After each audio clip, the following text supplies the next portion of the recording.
Bem, boa tarde a todos e todas. Mais uma vez é um prazer estar aqui.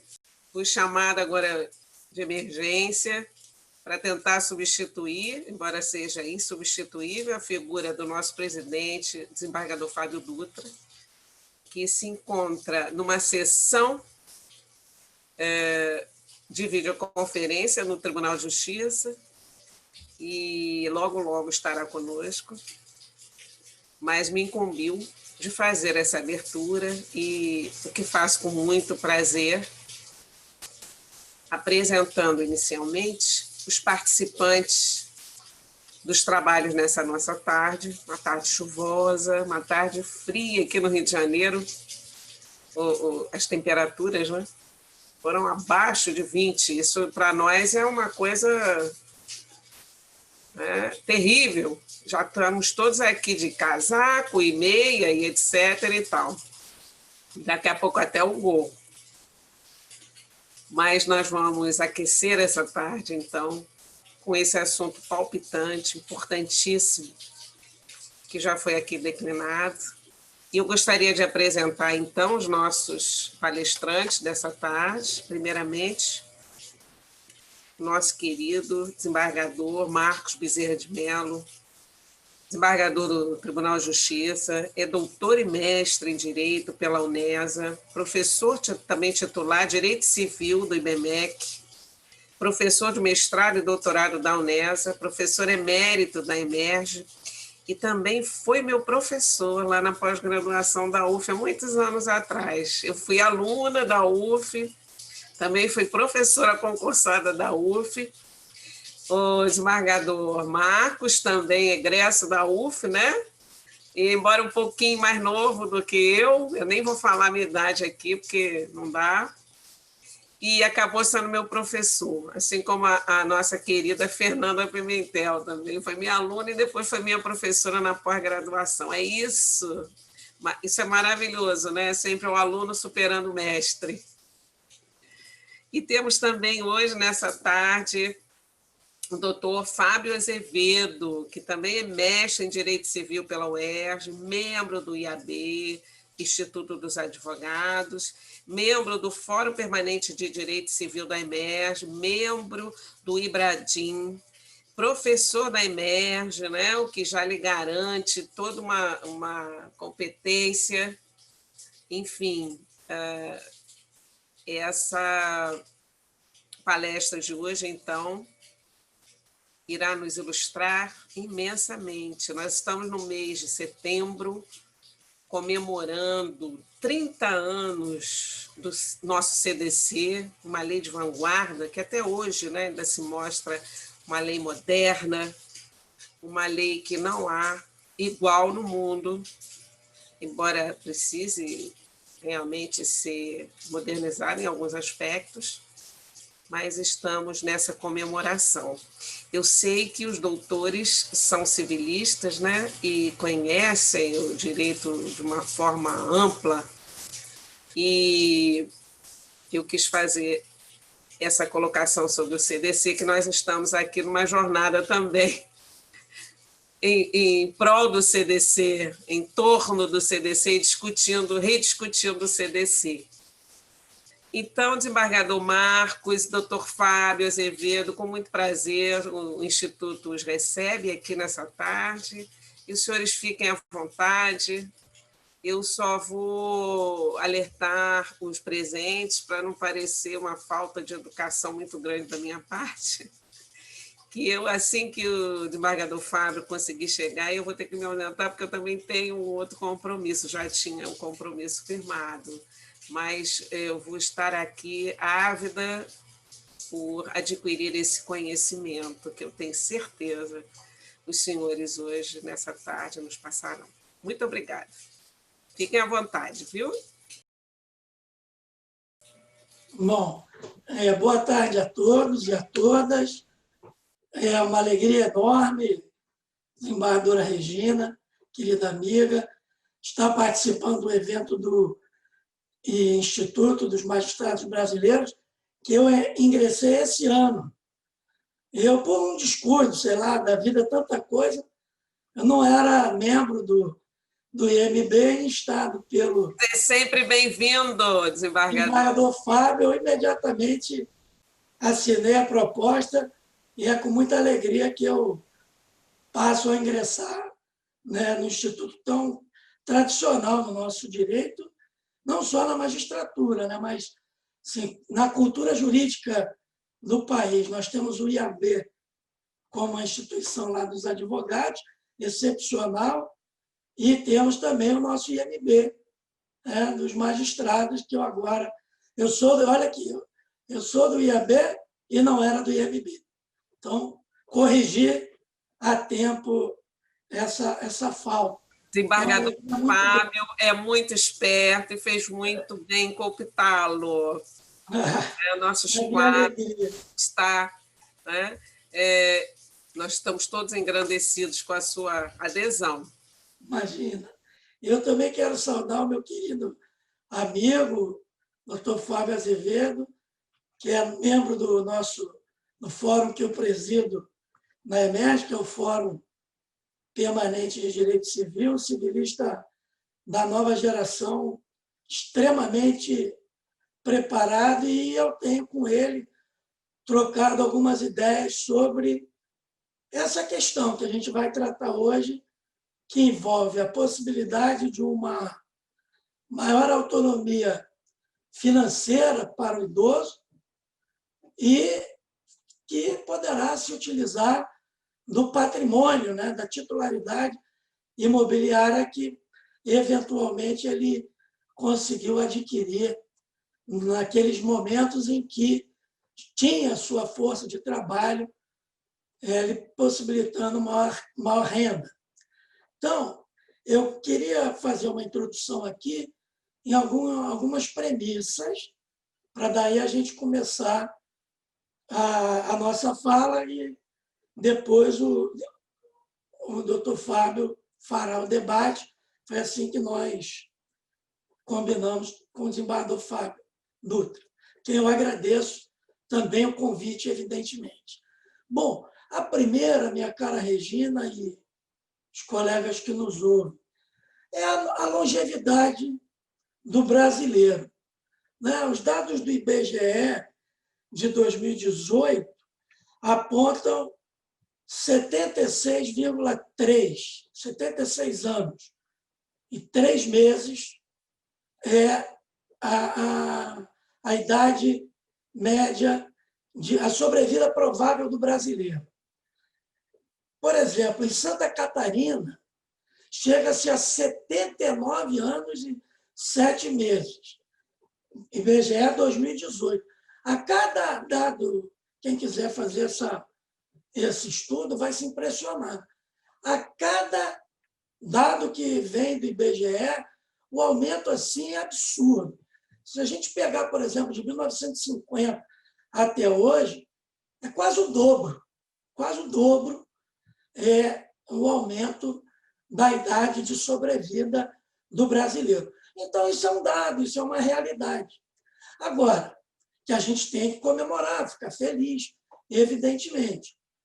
Agora, a maior quantidade de vida, ela deve vir acompanhada também de uma maior qualidade de vida. E aí a gente chega a um outro dado, que não é um dado muito positivo. Né? As aposentadorias que nós vemos com os nossos idosos, elas são muito parcas. No próprio serviço público, que tradicionalmente nós tínhamos a ideia de uma paridade vencimental e até de uma isonomia com aqueles da ativa, nós sabemos que a paridade e a isonomia ela vem com o tempo se perdendo. A tal ponto que um magistrado hoje, por exemplo, com 70 anos, com 65, com 60, que queira se aposentar, ele vai para a inatividade, muitas vezes, com menos 40% do seu salário. E nós estamos falando da elite de aposentados do Brasil. Né? A elite de aposentados do Brasil, em termos de vencimentos oriundos do serviço público. Então, o que dizer de outras carreiras e o que dizer também da iniciativa privada? Então, o que na realidade, nós temos aí com muita clareza? Várias situações em que a pessoa tem a sua força de trabalho, tem o seu salário fixo e consegue amealhar rendimentos em outras atividades, porque está no vigor, vamos dizer assim, está no verão, está na primavera e até mesmo no outono da sua existência, que ainda lhe dá a possibilidade de ter um rendimento mais sólido. E quando chega no chamado inverno da existência, essa força de trabalho diminui e ele vai contar com a aposentadoria, com uma queda vencimental muito grande, e a gente vê, né, Regina, situação dos nossos jurisdicionados idosos, questão de medicamento, questão de tratamento médico, uma dificuldade financeira grande, e eu também, a gente vê também, você falou aí dos 30 anos do CDC, é importante que se dê sempre notícia, que tramita no Congresso um importante projeto de lei sobre o superendividamento. E isso vai ao encontro também de interesses de muitos idosos, que nós vemos o que acontecendo muitas vezes com o idoso. Família, ela se estende, vem o neto, e o filho não está com uma condição financeira muito boa. Desemprego, doença, divórcio, né? Viuvez dele ou dela, o gênero aqui não importa, evidentemente. E aí, quem é que vem socorrer aquela entidade familiar? Muitas vezes o idoso com o seu contra-cheque, com os seus proventos de aposentadoria. Bom, isso é uma realidade. Isso está dentro também de uma premissa dada. Bom, essa realidade é brasileira? Não. Aqui nós podemos ter mais aguda, né? Porque somos um país de terceiro mundo. Temos uma dificuldade social e econômica incrível, uma desigualdade social e econômica que é extraordinária. Miséria, pobreza ainda está no nosso dia a dia. Mas é uma realidade dos Estados Unidos, da Europa. E o que esses países têm utilizado? Por exemplo, nos Estados Unidos, é a chamada reverse mortgage, ou hipoteca reversa, também utilizada na Itália, também utilizada na França, com larga utilização na França, na Itália e até em outros países também, como a Austrália e etc. Qual é essa possibilidade? É a possibilidade, a gente vai aqui, evidentemente, tocar um pouquinho no projeto de lei do Senado, 52 de 2018, tecer algumas críticas, mas me parece que o mais relevante nesse primeiro bate-papo é trazer da importância, seja pela hipoteca, seja pela alienação fiduciária, seja até mesmo pelo substitutivo que o senador Vital Rego apresentou, porque esse projeto de lei do Senado é de autoria do senador Paulo Bauer, de Santa Catarina. Foi apresentado um substitutivo que ele não fala nem de hipoteca, ele não fala de alienação fiduciária, ele fala de uma operação creditícia na qual o idoso, tido pelo projeto de lei, aquele com mais de 60 anos, então nós estamos falando aqui do idoso de 60 para cima, que a gente sabe que tem lei que o idoso tem 65, por exemplo, para fins de transporte, tem idoso de 70 na Previdência Social para evitar a miséria absoluta, mesmo aquele que não recolheu para a Previdência, e temos o idoso de 60, que é o do Estatuto do Idoso, que é também o do projeto de lei do Senado 52 de 2018. Então, esse substitutivo ao PLS 52, feito pelo senador Vital Rego, que foi escolhido como relator do projeto do senador Paulo Bauer, ele me convence que nós temos que amadurecer qual instituto que a gente vai adotar. Lá na Câmara dos Deputados, tem também um projeto de lei do deputado Vinícius Fará, e o professor Fábio Azevedo me trouxe essa informação hoje à tarde, que ele não diz nada com nada. Ele diz que o idoso aposentado e proprietário de imóvel pode vendê-lo, reservando para si o direito de habitação, constituindo uma renda mensal. Diz também que o idoso beneficiário da hipoteca reversa, após a morte, fará jus à posse direta, extinguindo-se com o pagamento da renda mensal. Esse projeto de lei, com todas as vênias do deputado federal Vinícius Fará, ele não fará o menor sentido, porque ele não diz nada com nada, não tem uma linha aqui sobre hipoteca, sobre como será esse crédito, enfim. Mas o que talvez seja o mais importante?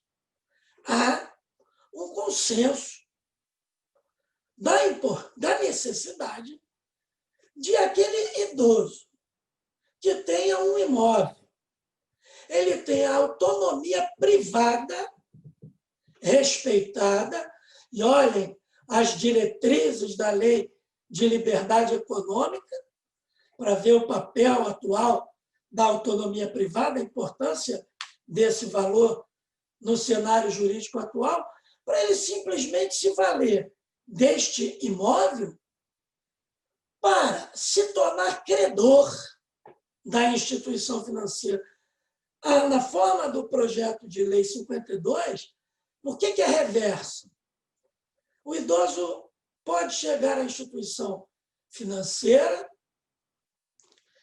o imóvel é avaliado, vou inventar, R$500 mil, e naquele exato instante, o idoso, porque a lei ela é específica para pessoas acima de 60 anos.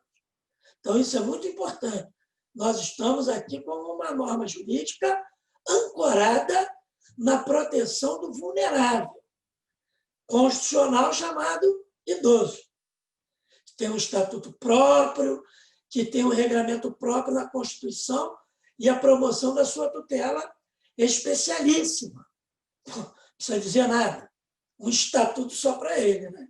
Um estatuto com a ideia de proteção só para o idoso. Então, esse idoso acima de 60 anos, ele fala assim, olha, eu me aposentei, eu tinha uma renda de R$5 mil quando eu estava aí na luta e fazia bico aqui, e eu trabalhava na empresa como auxiliar contábil, mas eu tinha vários comerciantes que eu prestava serviço sábado, domingo, fazia contrato e declarava imposto de renda. Bom, agora eu estou aposentado.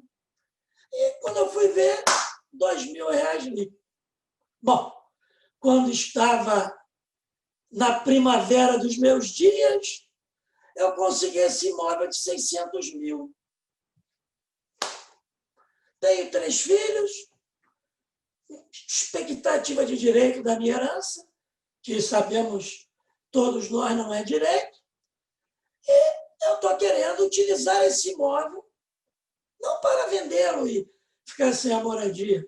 Não, eu quero transferir a propriedade e você, instituição financeira, será devedora. Por isso, reversa. Por isso, reversa. Quando a gente pega um financiamento no banco para comprar um apartamento, um carro, a gente é devedor do banco, né? Essa é a alienação fiduciária clássica. A reversa, seu Manuel, idoso, sai do banco como credor. É até uma coisa interessante, né? Ele foi devedor do banco a vida inteira. e agora que está idoso, ele é credor. Ele está se achando. Então, ele é credor de 600 mil. Vão fazer um contrato, o imóvel vai, como já disse, foi identificado com esse valor, e eu estou inventando aqui uma renda periódica de R$ 3.000, que ele receberá mensalmente. Ele tem 2.000 da aposentadoria, receberá mais 3.000 para o seu lazer, para contribuir, sim, com a escola do netinho. Por que não? Isso dá felicidade, alegria. Eu, por exemplo, a minha amiga Regina, eu vejo o quanto ela se alegra com sua neta, e todos os meus amigos que têm netos são todos iguais. Eu morro de inveja, porque eu comecei tarde, a minha mais velha tem 13, olha aí, ó, tudo igual, tudo igual. E eu não vejo a hora de chegar. Então, é natural ajudar a pagar a escola, né? E passou para a faculdade, uma faculdade pública, ajudar a adquirir um carrinho modesto, que a faculdade é longe. São coisas da vida, que ele sempre fez. Ele sempre fez uma viagem por ano de 15 dias, quando tinha R$ 6.000, agora tem 2, não paga nem o medicamento. Então, ele tem essa possibilidade na Itália, na França, nos Estados Unidos e em outros países de se valer da titularidade. Né? O Fabi, eu chamo de Fabi, o professor Fábio Azevedo, ele foi meu aluno, eu sou padrinho de casamento dele, ele é meu padrinho de casamento, somos muito amigos. Então, Fabinho e ele também, quando estiver falando, é provável que Marquinhos, e acaba saindo. Ele até me dizia também, hoje à tarde, assim, Marquinhos, eu acho que hipoteca reversa colocaram equivocadamente no projeto de lei, porque é uma coisa interessantíssima, né? Se vocês forem consultar o PLS 52 de 2018, diz assim, institui a hipoteca reversa. Artigo 1º, alienação fiduciária. É uma alucinação. A lei da... Eu acho que é só no Brasil, Regina. A lei da hipoteca reversa, ela fala da alienação fiduciária em garantia. Mas, assim, com toda clareza, quando ela altera a Lei 9.514, de 97. Ele diz assim, ó, a hipoteca reversa é um negócio jurídico pelo qual o credor hipotecário reverso, com o escopo de garantia, contrata a transferência ao devedor hipotecário reverso da propriedade resolúvel de coisa imóvel. Quer dizer, a definição de alienação fiduciária posta com o nome de hipoteca. Então, já é um horror, porque se tem uma coisa que a gente tem que respeitar, chama-se categoria jurídica. Não tem constitucionalização do direito civil, ou direito civil constitucional, como queiram chamar, que tem o direito de sacrificar a categoria jurídica. Hipoteca é hipoteca, alienação fiduciária é alienação fiduciária. Isso está vinculado com segurança jurídica, outro valor preconizado pela Lei de Liberdade Econômica. Muito bem. Então, ele tem essa possibilidade de, pela hipoteca ou pela alienação fiduciária, porque esse projeto de lei vai ser alterado para caramba. Isso não pode passar, né? Não pode instituir a hipoteca reversa, lei número tal, e o artigo 1º define a alienação fiduciária. Então, eu, sinceramente, não estou muito preocupado com o modelo jurídico. O que eu tenho a impressão, pela experiência que a gente tem visto aí, é que instituição financeira nenhuma gosta de hipoteca. A Caixa Econômica já não faz hipoteca há muito tempo. Os bancos não querem hipoteca. Se a gente for fazer aquela questão que colunista social, quem sobe, quem desce, né? Também cafona isso, mas tinha coluna social que faz assim, quem sobe, quem desce, Quem sobe? Alienação fiduciária, bombando. Leasing, imobiliário. Por quê? Porque dá a garantia do retorno do ativo em caso de inadimplemento. E a hipoteca, nós, que já somos bem cascudos operando direito, como magistrados, como advogados, nós sabemos os meandros da hipoteca, né? A execução extrajudicial, impugnação, liminar, decreto-lei 70, constitucional, inconstitucional, vem para cá, vem para lá, ao passo que na alienação fiduciária, o credor fiduciário é o dono e acabou a conversa. E se não sair, a ação de reintegração de posse, com pedido de liminar na cabeça o seu dinheiro de volta. É isso que a gente assiste. Então, não é por acaso que as instituições financeiras têm mais simpatia à alienação fiduciária. Vejam, por exemplo, a súmula 308 do STJ, quando ela diz que a hipoteca entre a incorporadora e a instituição financeira é inoponível ao promitente comprador, consumidor. Súmula 308, corretíssima. Não estou criticando, de jeito nenhum. Essa súmula, inclusive, foi a engenhosidade do saudoso ministro Rui Rosário de Aguiar.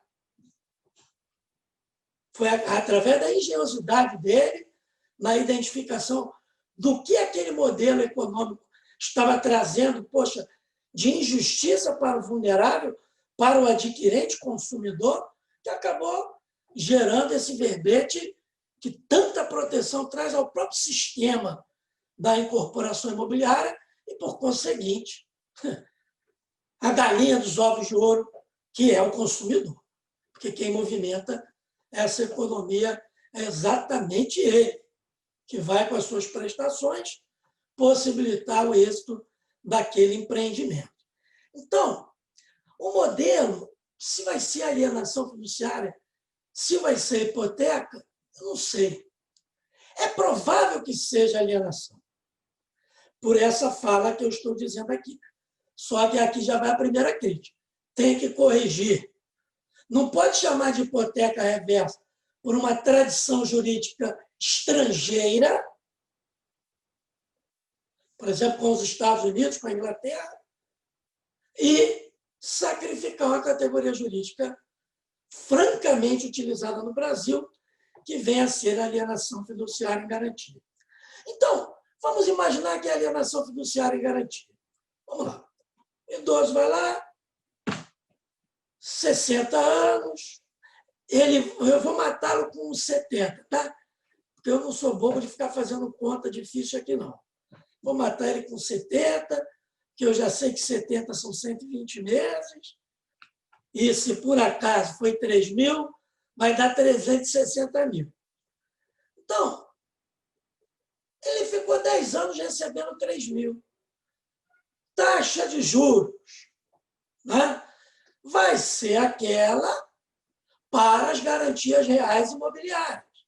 Por exemplo, a jurisprudência já fixou o entendimento da inaplicabilidade do anatocismo quando se trata de imóvel para aquisição, de casa própria. Será que essa compreensão vai se aplicar quando há garantia real imobiliária?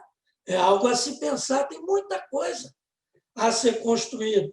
Por exemplo, eu escrevi um trabalho chamado,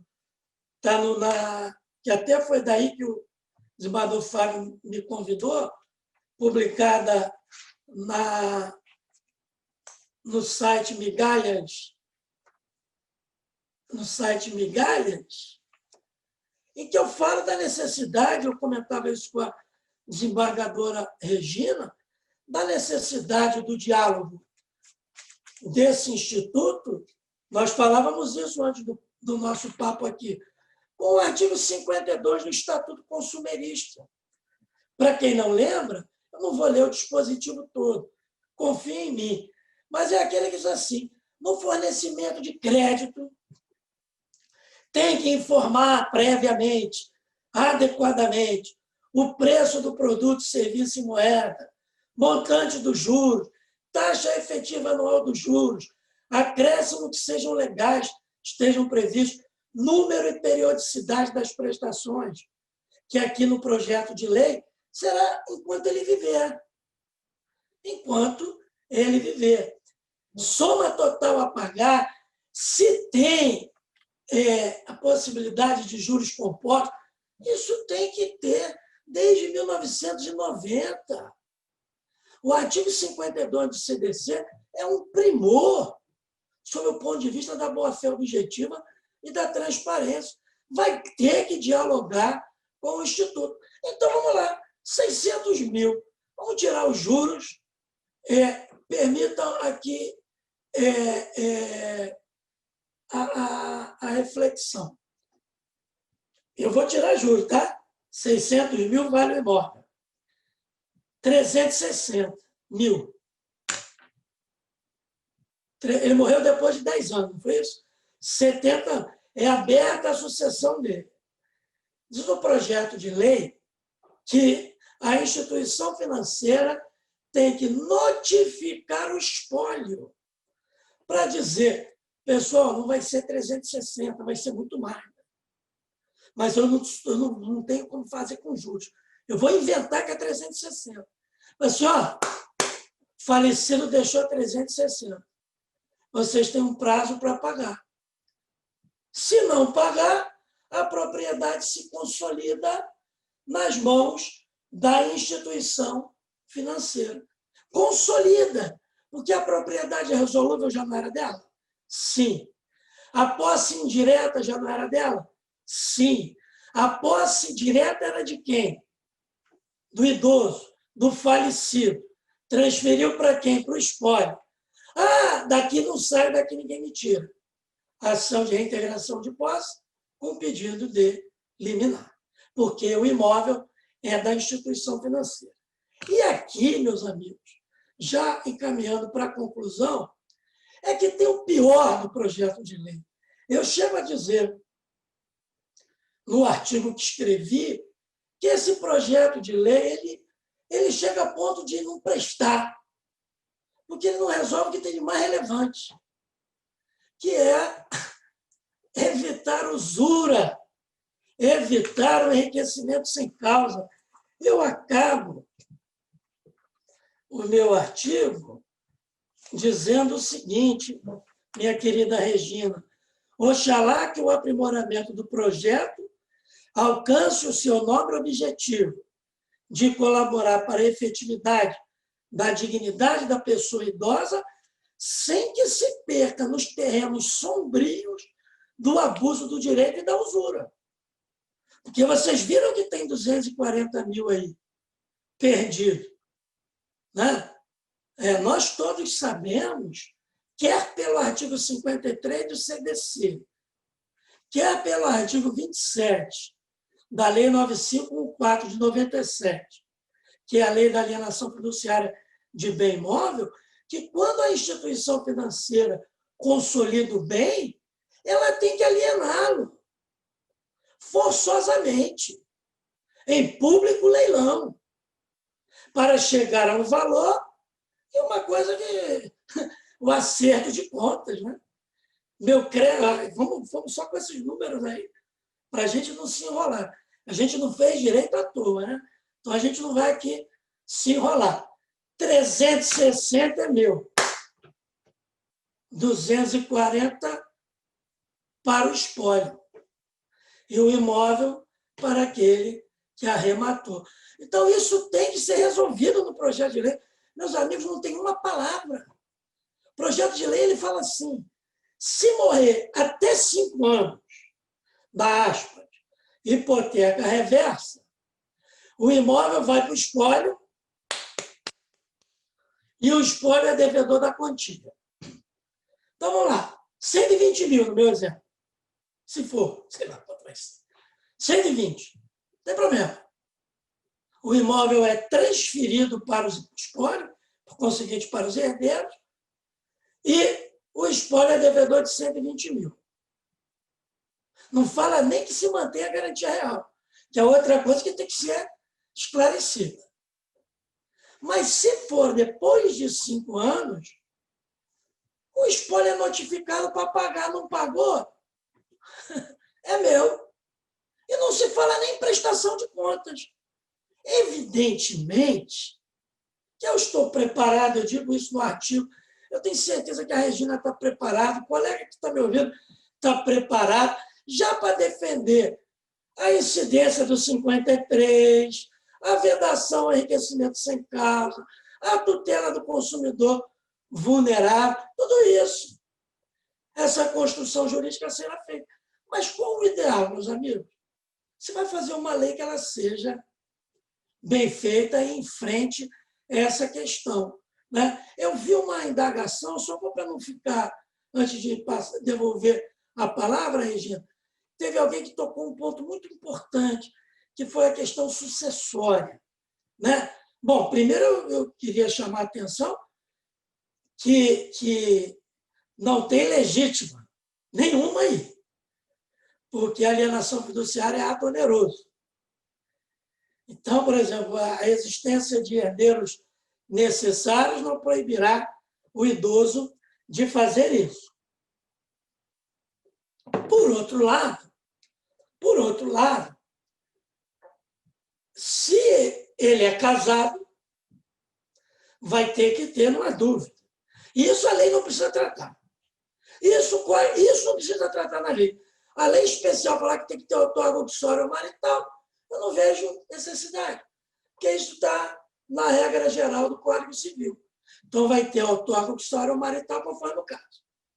E uma questão que eu problematizo no meu trabalho é a seguinte: o direito real de habitação. Isso vai ter que ser dito no projeto de lei. Estará afastado o direito... Porque, vamos lá, o cônjuge anuiu. Vai lá, meu bem. Vai lá. Top. Vamos ter uma vida legal aqui, pô. Viajar, ter R$4.000 por mês. Que isso? Essa aposentadoria do INSS não dá para nada. Vamos nessa. Topou. Legal. Ele falece. Ainda que ela não seja herdeiro, se for o único imóvel, ela tem o direito real de habitação. Como é que vai ser? Então, isso é uma coisa que o projeto de lei tem que... Até que ele opte que isso só poderá ser feito se tiver mais de um imóvel, no que eu não concordo, porque aí vai tirar... Qual brasileiro tem um imóvel, gente, com registro no cartório imobiliário? Fui defensor público 15 anos. Eu sempre digo que o direito real do dia a dia é a posse. Então, tá bom, tem um imóvel com registro? Maravilha. 2? Difícil. Então, a gente vai acabar tirando a importância do Instituto. É evidente, minha querida Regina, os colegas que nos honram com a presença, Fábio, que várias reflexões podem ser feitas. Mas, assim, o que eu queria, e efetivamente, nesses 40 minutos que eu combinei com o desembargador Fábio, era apenas só isso. Chamar a atenção de que existe um instituto que possibilita uma renda periódica ao idoso, que vai proporcionar a ele uma dignidade, uma autonomia, uma independência financeira maior, se ele tiver um imóvel. É claro que a lei não tem a veleidade de resolver os problemas dos idosos que passam necessidade. Não, é aquele que tem pelo menos um imóvel, tem uma aposentadoria. Se conseguir isso, como acontece em vários outros países, nós, eu estou seguro, estaremos dando um grande passo. Mas essa lei, eu brinco, esse projeto de lei, para ficar ruim, tem que piorar muito. A gente tem que debatê-lo muito. A ideia é ótima, mas tem que discutir com os operadores, com os advogados, com os setores da magistratura, para a gente conseguir elaborar uma lei que atenda a esse interesse. Querida Regina, um beijo, obrigado, e eu devolvo a palavra a você. Pois não.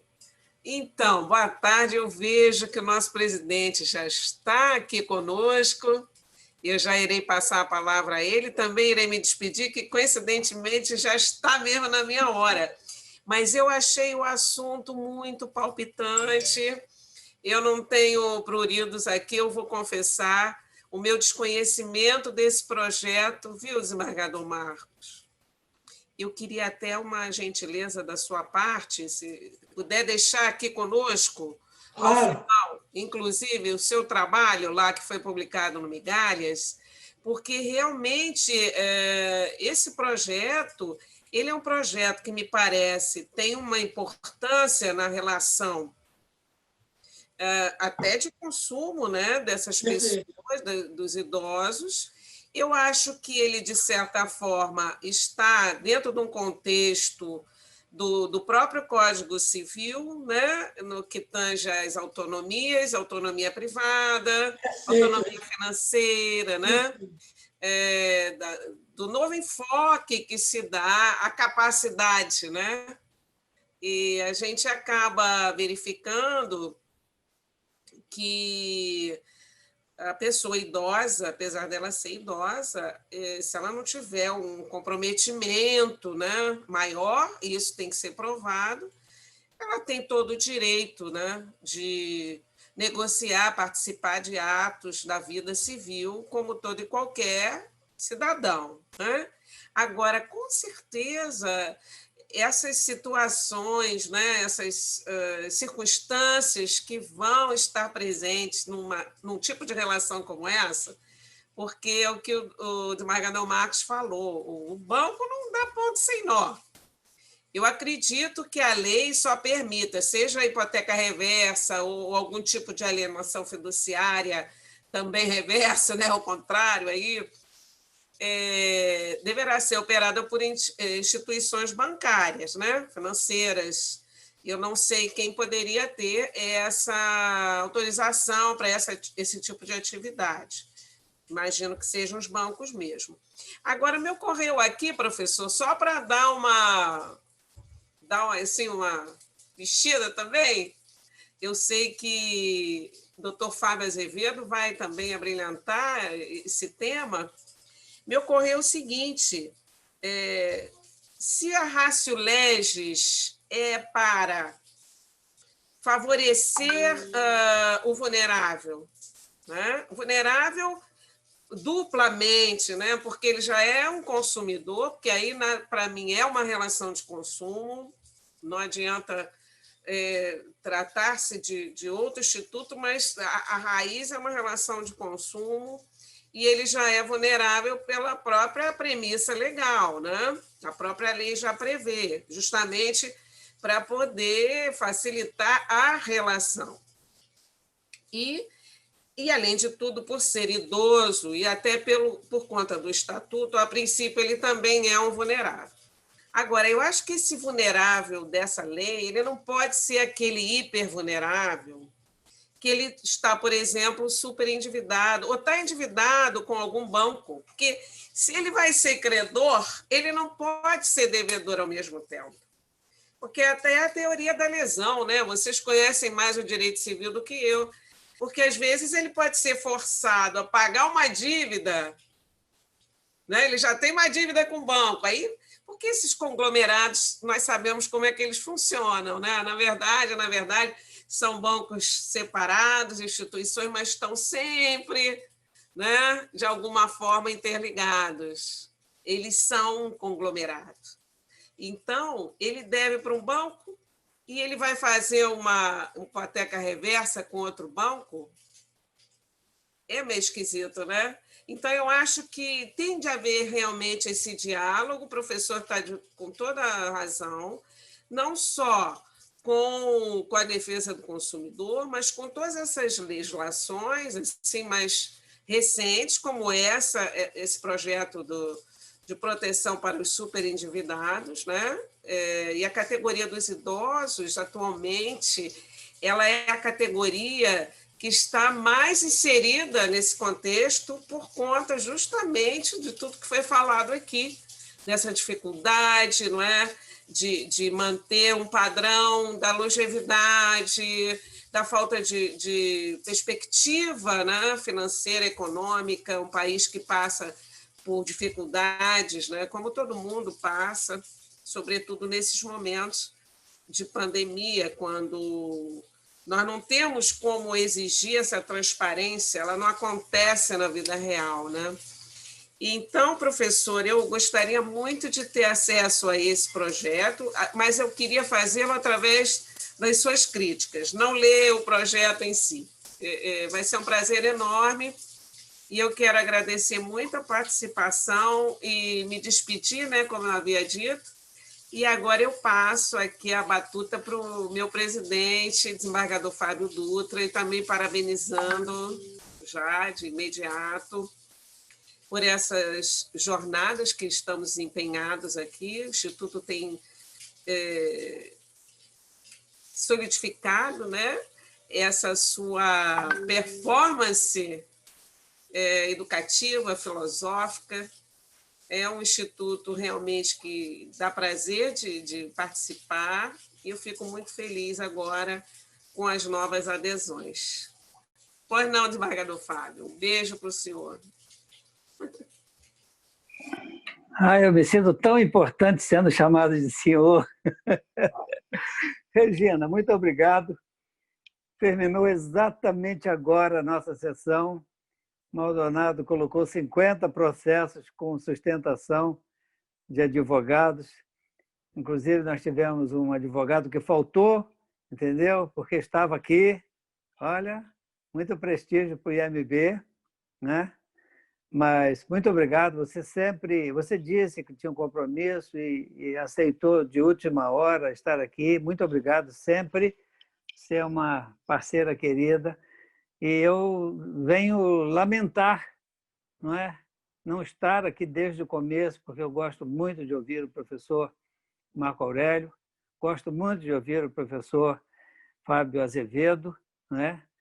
E sempre acrescenta muito. Eu não quero entrar nessa seara agora, aliás, nem agora, nem depois, porque não me sinto também qualificado, mas eu já de antemão quero agradecer por terem vindo trazer luzes desse assunto que, com certeza, a gente, como magistrado, a gente fica no meio, né? De um lado está a necessidade de proteger os hipossuficientes, de proteger os vulneráveis e, por outro, também de proteger um sistema que, sem ele, a coisa não caminha, porque, na medida em que nós esticarmos demais a corda, a coisa complica.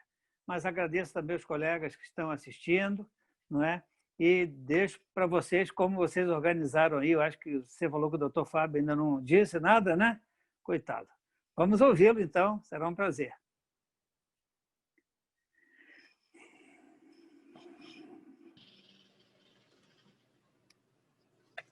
Me ouve bem, presidente? Agora que vai começar. Doutor Fábio Dutra, presidente do Instituto, uma pessoa que eu agradeço por esse convite honroso. Eu queria dizer que também é sempre um prazer para mim também ouvir o professor Marco Aurélio, meu professor de sempre, né? Uma pessoa com quem eu tiro dúvidas até hoje, troco ideias até hoje, troquei ideias hoje à tarde sobre esse tema e a mim coube o papel aqui de provocá-lo hoje só, né?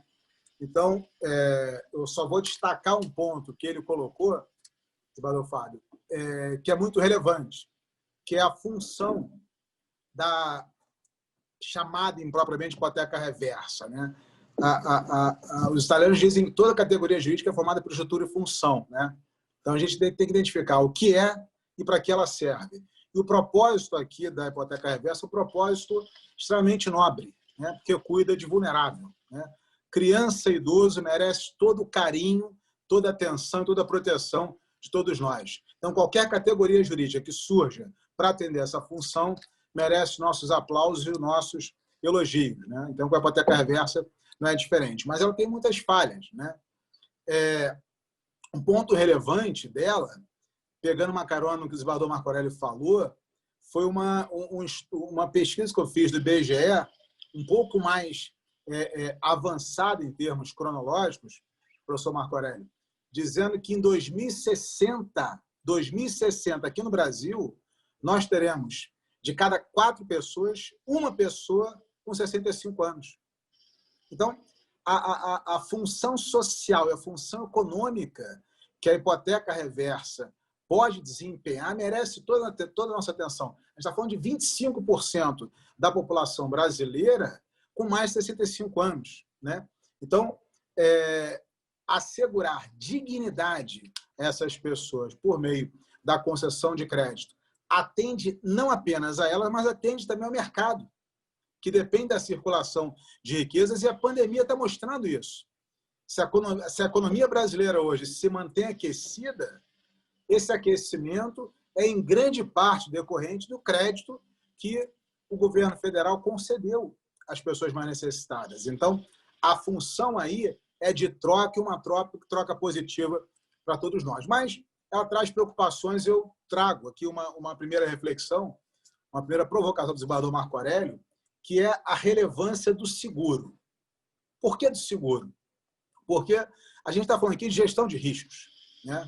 O banco não vai emprestar dinheiro porque acha que esses interesses sociais que eu citei aqui são interesses relevantes. O banco vai prestar dinheiro porque entende que isso é uma operação econômica, entende que isso é uma operação de crédito, que tem que trazer um retorno financeiro para ele, né? Então, se é interesse do banco fazer essa concessão, a gestão de riscos pela instituição financeira já pode ser prejudicial para o idoso, prejudicial com taxas desvantajosas, com cálculos de juros compostos desvantajosos, prejudicial com um valor de parcela menor. Então, a minha pergunta é, seja em relação à perspectiva de longevidade, seja em relação à variação do valor do imóvel no mercado, que para mim é o desespero nesse tema, né? Porque você está instituindo como garantia um imóvel cujo valor você não sabe qual será daqui a 20, daqui a 25 anos, né? Então, qual é, na perspectiva do professor Marco Aurélio, essa é a minha pergunta, a relevância do seguro, né? E se ele seria uma necessidade para a contratação, evidentemente, na linha do STJ, assegurando alternativas de mais de uma instituição financeira para além daquela que vai conceder o crédito. Não poderia ser mais feliz, eu agradeço imensamente. Nós temos o seguro, né, que é esse seguro chamado seguro prestamista, que ele é obrigatório em vários acertos creditícios envolvendo a aquisição da casa própria. Quer dizer, é seguro e é seguro obrigatório. Por quê? Porque aquele financiamento dado, o imóvel, a ideia é de um imóvel ficar e ser utilizado pelo adquirente, ficar efetivamente com o adquirente, e o seguro é para tutelar, na realidade, o vulnerável, o adquirente, que paga o prêmio, e se ele vier a falecer antes da quitação do débito, a seguradora paga para a instituição financeira. Então, o seguro prestamista ele corre a favor do adquirente no acerto de aquisição da hipoteca clássica, no acerto de aquisição da alienação fiduciária clássica, que é o chamado seguro prestamista. Você paga, porque se você faltar, a seguradora vai quitar o financiamento e o herdeiro vai receber o imóvel quitado. A gente vê isso toda hora.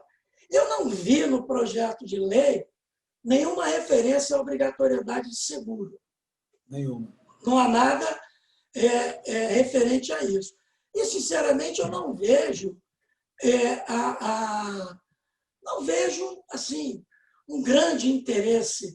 A garantia é a garantia do imóvel. Então, isso vai ser dentro da autonomia privada, dentro do que foi dito com muita precisão, é gestão de risco. Então, até quanto a instituição financeira ela está confortável para conceder de renda periódica para aquele idoso com 65 anos. Vamos botar com 65. O imóvel 600 mil, a área tal, tal, se for o caso, vai fazer uma vistoria. A Caixa Econômica, a vistoria da Caixa Econômica Federal é quase uma perícia. Então, vai ser analisado. Não, 600 mil. Bom, 65, até 15 anos de sobrevida, dá para eu dar aqui R$3.000 por mês, 4 mil, com conforto. Quem vai saber isso? A própria instituição financeira, que vai avaliar o quanto. Agora, com relação ao idoso, ele tem que se respeitar a autonomia privada dele. Há uma tutela, evidentemente, a taxa de juros não pode ser abusiva, ela não pode ser a mesma do crédito rotativo, um crédito garantido com garantia real. Então, tem que consultar. Vamos ver lá, o Banco Central vai fixar a taxa de juros. Não me parece que seria que um anatocismo mensal ou semestral não seria admissível no caso, mas um anual já pode ser pensado. Isso tudo a gente tem que refletir muito. O seguro, sinceramente, seguro para quem? O banco ele tem como seguro o imóvel. E o idoso tem o seguro porque o idoso sai do banco como credor. Ele é credor de 600 mil. Se ele viver até 600 mil, com 100 anos, ele vai receber aquela importância.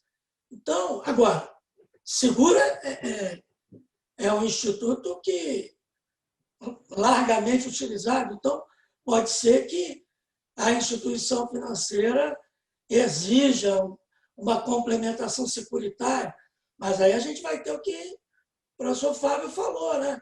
O prêmio pode acabar encarecendo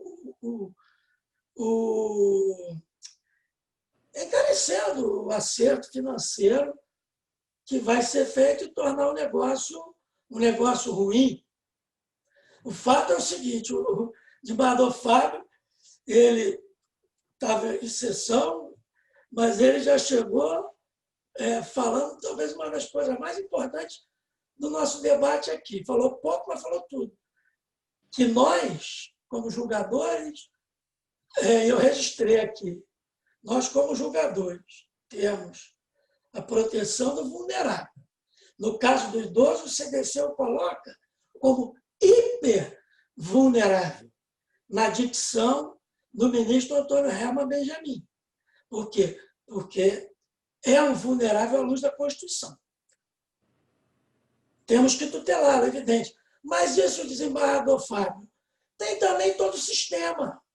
Tem o sistema financeiro. Isso tudo tem que ser muito bem equacionado, porque senão o Instituto vai dar com burros na água. É o tal negócio, a gente pode ver o copo, aquela coisa que se fala, né? Pode ver o copo d'água meio vazio ou meio cheio. Que essa entrada em vigor de uma lei com esses objetivos pode ajudar. O copo está meio cheio. Pode ser um grilhão para o idoso, o copo está meio vazio. Temos que elaborar uma boa lei para, dentro do âmbito da autonomia privada do idoso, ele ter a liberdade. Porque o que acontece muitas vezes é isso. O sujeito tem um imóvel, ele não quer abrir mão do imóvel, porque ele quer morar no imóvel, quer ficar ali, né? E ele quer uma complementação de renda. Mas ele pode complementar a renda de várias maneiras. Bom, se for o crédito rotativo, a taxa de juros é um estupro. E aí está. Utilizar as garantias reais, como o mundo, parte do mundo, faz. Agora, tem, como chama a atenção a desembargadora Regina, como chama a atenção o professor Fábio Azevedo, esse projeto de lei está longe de estar acabado. Muitas questões têm que ser discutidas.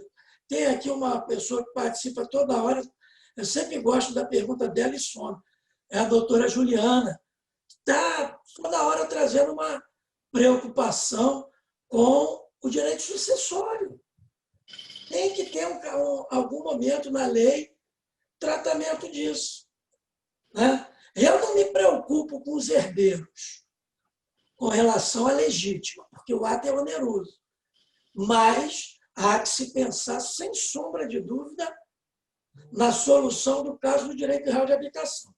Como é que fica? Ele há um enunciado da jornada de direito civil, que eu tive a ocasião de concordar na plenária lá no STJ, que diz que somente se pode renunciar o direito real de habitação depois da abertura da sucessão, pelo caráter social do direito real de habitação, tutelando pela lei moradia. Eu concordo, e a jurisprudência, em melhor doutrina, caminham também nessa linha. Então, isso tem que ser resolvido, porque a instituição financeira, ela vai, como o Fábio falou, ela faz uma gestão de risco, ela não vai entrar nessa porque tem a tutela especial do idoso. Né? Ela entra nessa para receber juros. Ponto. Ponto. Ela não quer imóvel, ela não quer nada. Ela quer juros remuneratórios pelo capital. Né? E isso tem que ser muito bem tratado, com um diálogo com o CDC. Isso é inevitável. Não sei Outra se questão. Responder. Acho que a pergunta dela foi relacionada até à necessidade de autorização do cônjuge, resolveria, né? Porque aí aplicaria lá o 1647 e exigiria, né? Eu não tenho dúvida que tem que ter outorga uxória, isso eu não tenho dúvida. Porque qualquer ato de constrição de bens sobre imóvel, ele é tido pela lei como ato de alienação, por uma razão muito simples. O que você grava hoje pode ser vendido amanhã. Há um princípio geral dos direitos reais de garantia que ele nos diz que aquele que pode alienar, só aquele que pode alienar pode gravar. Isso é uma condição objetiva ou requisito dos direitos reais de garantia. Então, é imóvel? É imóvel. A lei fala em imóvel, como fala acima de 60 anos. Tem coisas que são dadas de projeto de lei. Então, vai ter que ter outorga uxória. Aí está resolvido. Não tem legítimo, porque o ato é oneroso, não é gratuito. Então, um problema que eu tenho dúvida, repito, é do direito real de habitação. O banco vai querer essa? Só uma provocação. Não teria propriedade também, né? Quem sendo alienação fiduciária, você transferiu a propriedade, tem a posse direta só, né? É, verdade. Mas aí, bom, sendo um negócio fiduciário que essa alienação é apenas para fins de garantia. Isso eu acho que até seria resolvido. O problema é que aquele cônjuge não herdeiro, o imóvel não é dele, ele não participa da herança pelo regime de bens, por exemplo, mas ele tem direito real de habitação. Como é que vai ficar? O banco vai ficar esperando ele morrer? Ou casar ou contrair outra união estável? A Juliana fala, exigir seguro. Eu continuo entendendo que o seguro aqui, aquele seguro prestamista para aquisição de casa própria, é na hipoteca e na alienação clássica. Aqui, o que segura é a própria titularidade do bem. Porque o seguro prestamista é para proteger o adquirente da casa própria. Quando ele morre, pagou prêmio a vida inteira. Pagou prêmio a vida inteira, vai lá a seguradora e quita o saldo devedor. Uma segunda pergunta, Zibardan, seria a seguinte. Alienação fiduciária reversa poderia ser uma qualificação? Como? Alienação fiduciária reversa? Eu tive essa dúvida quando escrevi o trabalho e fiquei pensando, porque a hipoteca é reversa, né? Será que a alienação fiduciária seria reversa? Seria reversa, me parece, algo que tem que ser pensado, discutido, é tudo novo, né? Está tudo sendo construído. Mas por quê? Porque na alienação fiduciária clássica, por mais que se aliene o bem, isso acontece de todo jeito, Mas a instituição financeira ela continua como credora. No caso dessa alienação fiduciária do idoso, é o idoso que é o credor. Ele que vai exigir, eu quero 3 mil na minha conta, porque eu sou teu credor, estou inventando, de 500 mil. Até eu morrer, está no contrato, manda 3 mil na minha conta todo dia 5. Como não é o devedor coisa, que aliena, é o credor, né? Hã? Não será o devedor o alienante, sim o credor alienante. Exato. Invertendo. Exato. Né? Daí a reversão. É. Isso eu acho que já passamos bem da hora aí, né? Vocês, nosso presidente.